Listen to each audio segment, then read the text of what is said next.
पूरी दुनिया में एक तरफ क्रिसमस और न्यू ईयर की तैयारियां चल रही हैं, तो दूसरी तरफ ओमिक्रॉन की वजह से कई देश अब लॉकडाउन की तरफ बढ़ रहे हैं। जिस तरह यूरोप के देशों में पाबंदियां लगाई जा रही हैं, इसके चलते पेरिस से लेकर बार्सिलोना तक लोगों ने विरोध करना भी शुरू कर दिया है। ये बात बहुत हैरान करने वाली है।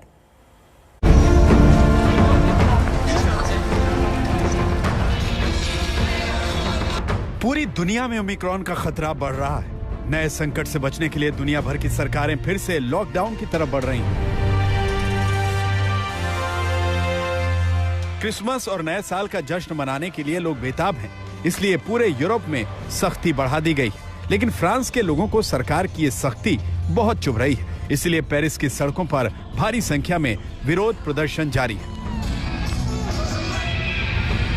ये लोग इसे अपनी स्वतंत्रता के अधिकार पर सरकार की तानाशाही मान रहे हैं।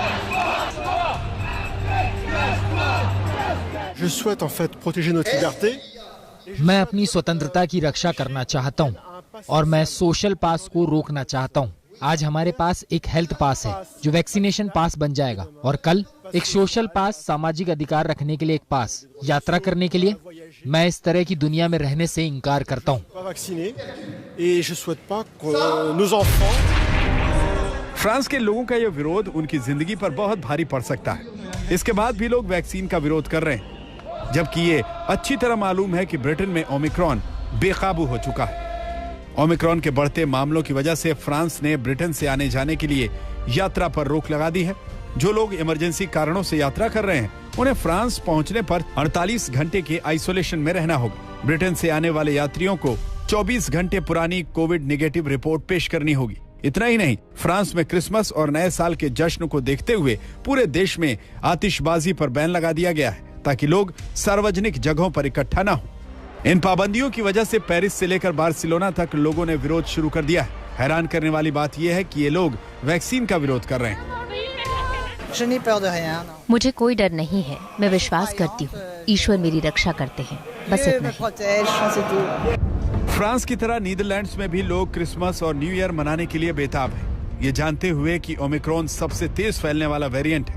एक तरफ सरकार पूरे नीदरलैंड्स में लॉकडाउन का ऐलान कर चुकी है, तो दूसरी ओर लोग बिना सोशल डिस्टेंसिंग का ध्यान रखे शॉपिंग में बिजी हैं। लोगों की इस लापरवाही को देखते हुए नीदरलैंड्स की सरकार को 14 जनवरी तक लॉकडाउन का फैसला लेना पड़ा, और अब ब्रिटेन की सरकार भी इस दिशा में आगे बढ़ रही है। ब्रिटेन में शुक्रवार को ओमिक्रॉन के सबसे ज्यादा 3201 केस आए हैं। इन्हें मिलाकर देश में अब तक ओमिक्रॉन वेरिएंट के कुल 14,909 केस हो चुके हैं। भले ही ओमिक्रॉन वेरिएंट की पहचान दक्षिण अफ्रीका में हुई, लेकिन ब्रिटेन अब इसका सबसे बड़ा शिकार बन चुका है। ब्रिटेन में बढ़ते ओमिक्रॉन केस ने भारत के लिए भी खतरे का अलार्म बजा दिया है। फेस्टिवल का सीजन है, रैलीज, पॉलिटिक्स और सब मिलाकर के लोग क्राउडेड हो रहे हैं, तो मुझे फियर बहुत है कि इस वायरस के रैपिड स्प्रेड होने का।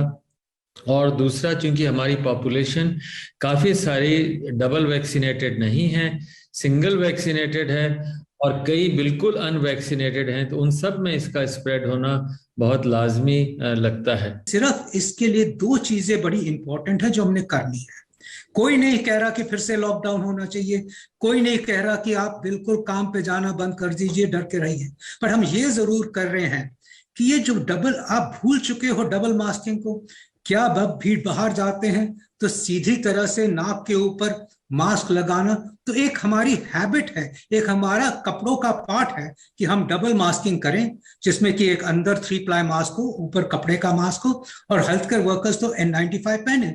और दूसरी बात यह है कि unnecessary crowding, unnecessary gathering, partying और मास्क उतार के पार्टिंग, और वो भी इंडोर में, तो ये जरूरी तो है ही नहीं। ब्रिटेन और अमेरिका में बिगड़ते हालात को देखते हुए भारत में तीसरी लहर की आशंका बढ़ गई है। ऐसे में अगर आपने भी किसी तरह की लापरवाही की, तो ये तीसरी लहर जल्द ही देश में दस्तक दे सकती है। आज तक ब्यूरो।